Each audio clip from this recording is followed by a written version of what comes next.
Well, the Virginia militia, of course, is citizen soldiers. It would be like our National Guard today, but with this difference.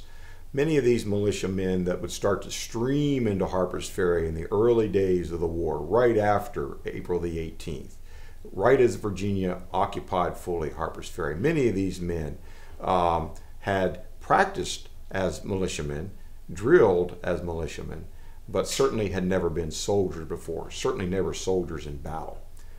And so hundreds and then thousands, ultimately up to 8,000 men start to descend on Harpers Ferry in the opening weeks of the war. Now remember that the population of Harpers Ferry, Bolivar, and Virginius Island all combined was only about 2,900 citizens.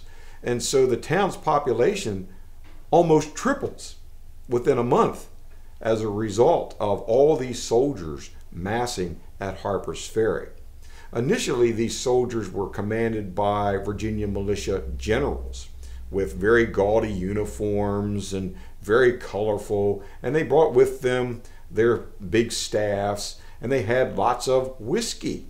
And whiskey became the principal liquid nourishment of the day for many of these soldiers as they came into town, as favors would be asked and favors would be passed.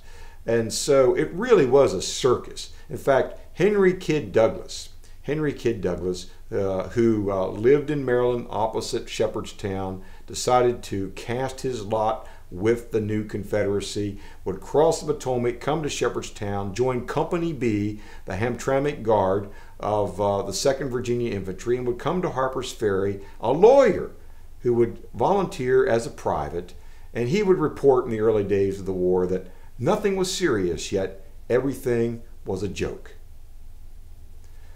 Well, this would soon end, this joke.